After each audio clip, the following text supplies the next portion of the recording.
Hi guys, this is Jenny, and today I am doing a video review of the Philips Satin Perfect Epilator.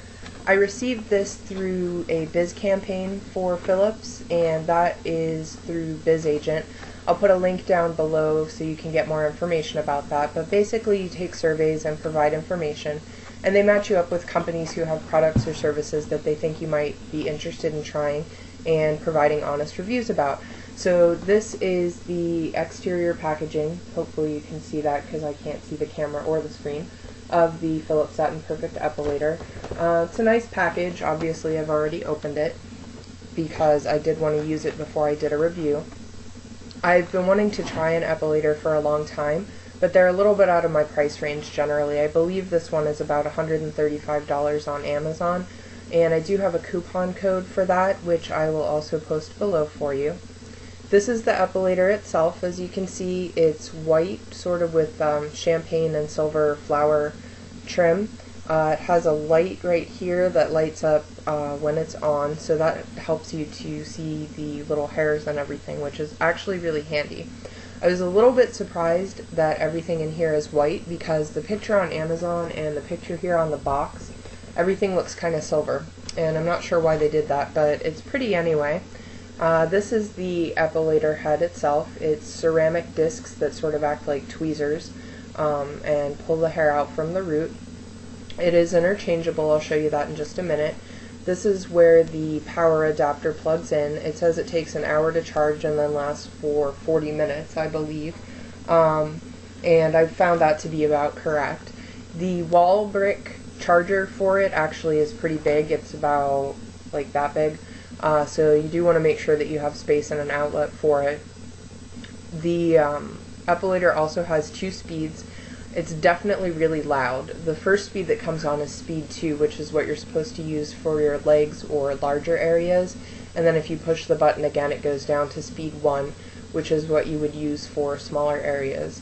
I'll turn it on down here just so you can hear how loud it is. This is speed 2 and speed 1. So it is really loud. I tried doing this while I was watching TV the first time, hoping to sort of distract myself from the pain, and it was way too loud to do that. So the interchangeable heads, you just push the button on the side here and it comes right off. The epilator part itself, you push down pretty firmly and kind of out. It took me a minute to figure that out because I really thought I was going to break it, and the instruction manual for this product unfortunately is not very good. It's one of the fold out, like a matte thin paper, not very informative, doesn't provide a lot of tips. So that is one negative about it. It has this just standard attachment. It has this one, which is, it has sort of a comb on one side and then this bendy roller thing on the other side. I assume the comb is to align the hairs and then the roller is maybe like a massage device to help soothe your leg afterwards. And there's also this one which has kind of like a rocker here with 3 firm plastic ridged rollers, and I think that this one helps to hold the skin taut, which you do need to do just like you would when you're tweezing your eyebrows. So to put the attachment in, it only lines up one way because this is curved, as you can see. So you just insert it, and I probably have it backwards. Yeah, I do. This one is the hardest one to tell. Just insert it and push down until it clicks. You take this and you just snap it right back on there. You do want to make sure that it's seated firmly, otherwise it will just make a lot of noise and not do anything. It also does come with a shaver attachment, which is pretty cool. It has a trimmer little plastic piece on it, and you can also take that off and just have the regular electric shaver. I haven't tried the electric shaver function of it yet, but I definitely plan to do that in the future. It comes with this little brush so that you can clean it out. You're supposed to clean it after each use, and I would definitely recommend that because it certainly does get, you know, little hair pieces trapped in it. So you just brush it out and brush the bottom and then rinse it in warm water and let it air dry. It also comes with this bag to keep everything in, which is, you know, pretty convenient. That way I didn't have to appropriate a makeup bag that I couldn't really spare.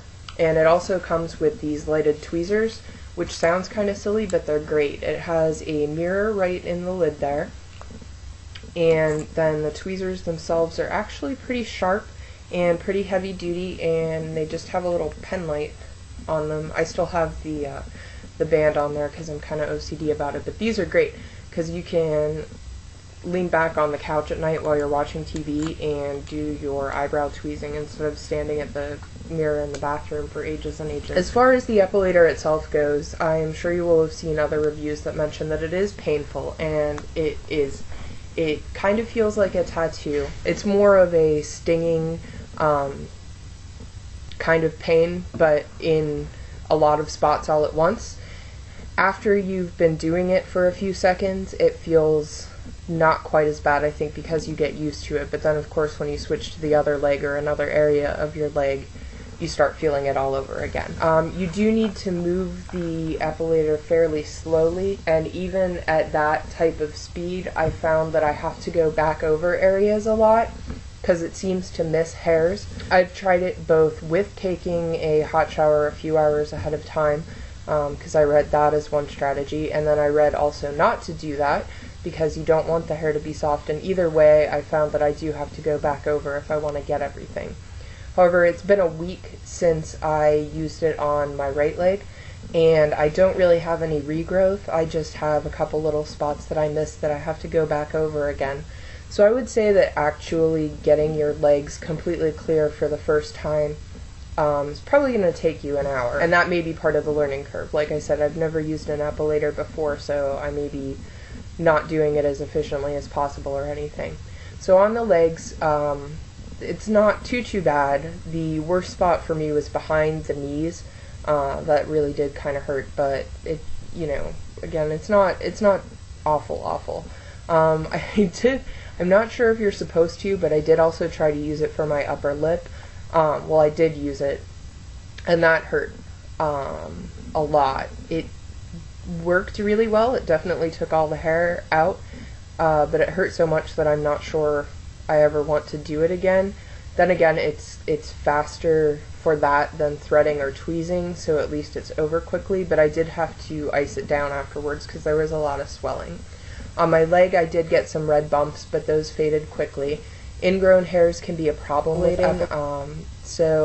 and I'm already prone to those, so I wanted to be really careful about it. So after I was done, I applied just some toner to my legs, and then a few days later exfoliated, and I'm making sure to exfoliate every few days so as the hair comes back in, it doesn't become ingrown. You're also supposed to not have to do this more than every like 4 to 6 weeks, I think, and as you continue doing it, the hair comes in thinner and lighter, just like it would with waxing. I definitely prefer this to waxing because waxing at home is like a giant messy pain in the butt, especially if you have cats who want to investigate what you're doing. So waxing is more of like a ripping a band-aid off pain, and this is more stinging. I would say that this hurts maybe a little bit more, but it's not awful, and definitely something I can get used to, and probably you could too. I did also use it for my armpits, which it worked great. It did hurt me more than my legs, less than my lip. Again, after a few seconds, it sort of seemed to become desensitized to the pain, and it wasn't too bad to finish up. That didn't take very long, and they're completely smooth now, which usually I have a problem because I have dark hair and very pale skin. Pretty much immediately after shaving, I look like I've got 5 o'clock shadow in my pits, which is just gross.